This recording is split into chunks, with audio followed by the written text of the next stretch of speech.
Batid ko ang iyong iniisip. Ako ay dumaan sa mahabang pagsubok upang makamit ko ang pangalawang buhay kay Cassiopeia.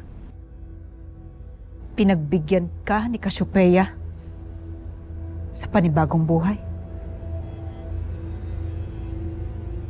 Habang tinanggihan niya ang aking anak na si Gaia at hinayaan niyang mamatay ang aking bunsong anak.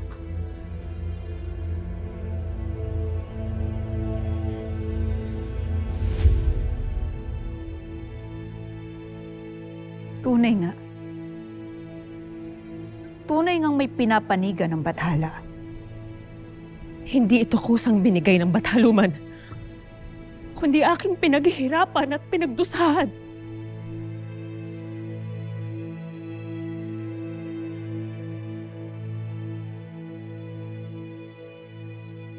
Sa ngayon ay hindi pa ako ito handang marinig. Sapagkat may mas mahalaga tayong tungkulin. Ang nais kong malaman ay kung nais mo rin ba na makiisa sa akin upang harapin si Gargan.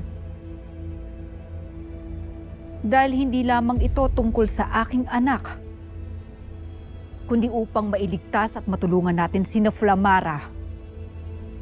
Dahil maaari rin silang paslangin ng itim na bathala.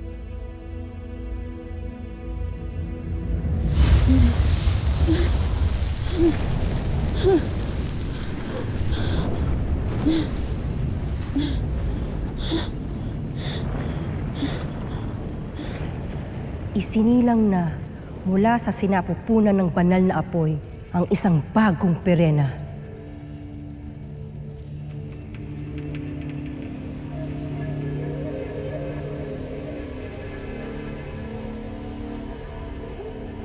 Nakapasa ka sa pagsubok ng kabanalan, Pirena.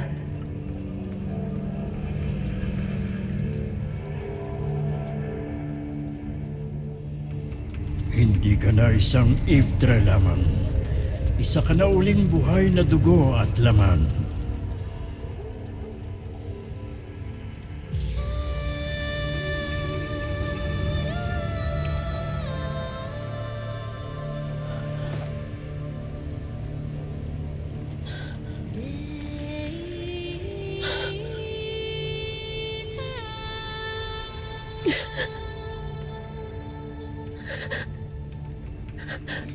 Nakakahawak na ako. Mamisala Eshma, mga bathala. Ipinapangako ko na gagamitin ko ang aking buhay upang lalong maging mahusay na tagapangalaga at tagapagligtas ng Encantadia. Hindi ka binuhay upang magbalik sa dati, Pirena. Nag-iba na ang iyong antas. Anong ibig mong sabihin? Ikaw ngayon ay tila isang sanggol na bagong silang pa lamang. Kaya't ikaw ay mahina pa. Kaya hindi mo pa masasaksihan at mararamdaman ang buong lakas at ningning ng iyong mga bagong kakayahan at kapangyarihan. Ngunit sa darating na pagbilog ng 2 buwan, ang iyong kapangyarihan at dagdag pang kaalaman at kakayahan ay lalabas. Sa ngayon ay iwasan mo munang masaktan o masugatan, lalo ang makipaglaban, dahil sa susunod na mapaslang kang muli, ay hindi ka na muli pang magkakaroon ng ganitong pagkakataon.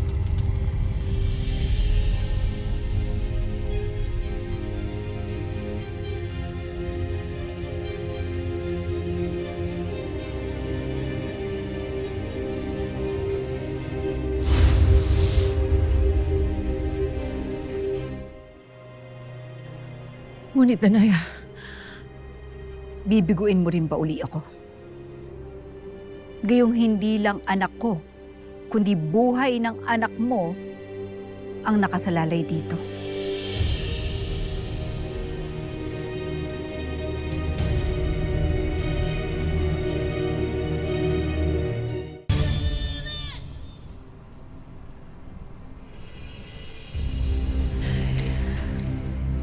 isang karangalan na muli kang makasama sa isang digmaan. Aking kapatid.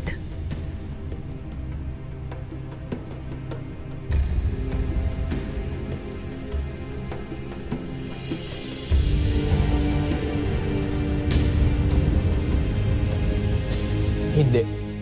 Punong konseho. Ang batas ng paghihiwalay ay hindi pagpapabaya. Ito'y pagbibigay laya sa hindi na makatarungang pagsasama. Kaya't wala akong nakikitang mali sa batas na iminumungkahi ni Gatharmin. Tandaan mo, mahal na Rama, tayo lang ang kahariang may pagpapahalaga sa banal na pagsasama ng isang mag-asawa. Kaya tumututol ako na may ipasa ang batas na ito.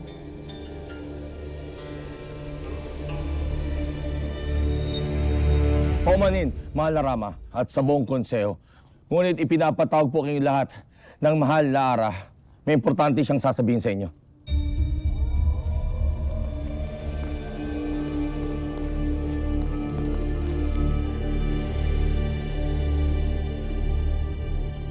Bakit buhay pa si Armea?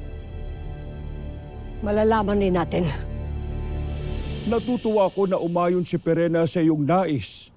Ngunit, natatakot rin ako para sa inyong dalawa. Hikayatin ko si Alena na sumama. Hindi biro ang kakalabanin niyong Bathala, Danaya. At hindi rin biro ang sakit na ginawa nila para sa aking anak. Kaya't nais kong malaman sa iyong balintataw kung paano nila pinahirapan at pinaslang si Tera. Danaya, lalo mo lang sasaktan ang iyong kalooban. Ngunit ibig ko pa rin itong malaman. Hindi dito sa Encantadia naganap ang pagpaslang. Kaya kailangan kong hawakan ang labi ni Tera upang masilip ang mga nangyari. Kung gayon ay tayo na.